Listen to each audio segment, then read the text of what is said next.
मोखां महर मोननायनि लामायाव आगान सुरदों बेखौ फेलें खालामनो माखासे मेगन गोसाफ्रा बिभिन्न नाजादों आरो बर'फोरनि जि नांनाय बेखौ गोबां आरसिलाजों गोबां फरायफारिफोरनि गेजेरजों बेखौ सेरखाय खालामनानै बर'फोरनि मोनसे समस्या समाधान जानायनि लामा बेखौ बन्द खालामनो नाजादों आरो बेखौ जों गय होनो हायो आरो बेखे बर'फ्रा रायजो राजाफ्रा आलादा रायजोखौ नागिरदों आरो बेनिखायनो दिनैनि बेगन बे जिथु सुबुं गौमा बेयाव जे हाजार हाजार मानसि नुजाथि बेनि प्रमाण आरो जों बेनिखायनो दिनै बे सुबुं गौमानि गेजेरजों रायजो राजाफोरखौ मोनसे आश्वास होनो लुगैदों जे बर'फोरनि जि नांनाय जि नाजानाय बे मोनसे फेलें जानाय नङा आरो बे जाफुंगोन दिनै भारत सरकारजों all Bodo' students union People's journalist committee बर्डन गभर्नमेन्ट आरो UPPL बे मोनथामजों जि सावरायनाय लोगोसे NDP प्रग्रेसिभ आरो NDP बे मोननै संगठन सरकारनि जि सावरायनाय आरो जों आसा खालामो भारत सरकारा बर'फोरनि जि जेंना बर'फोरनि जि दाबि बेखौ खोनासंनायनि थाखाय राजि जाबाय आरो जों आसा खालामदों बोथोर आरो बारहावाया मोजाङै सोलियोबा बर'नि जेंनाया थाबैनो बोसोर जानाय जासिगोन। धीरेन बर' बिथांखौ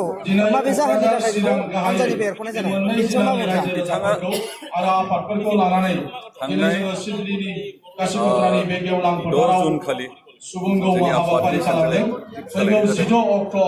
सोलायनाय जानायाव बिथाङा आफादगिरि बिबाननिफ्राय गोजान जानो गोनां जादों जों बे हाबाफारिखौ मानो लानो गोनां जाखो सायख'जानाय बे बिबानाव बिथाङा आफादगिरि बिबान बेनिखायनो मानगोनां रायजो राजा नोंथांमोनखौ जोबजासिम आफादगिरि बिबानाव थानायनि मोनसे हाबिलास दंमोन आरो हाबिलासा पुरा जायैखायनो बिथाङा आफादखौ मोनसे 10 बोसोर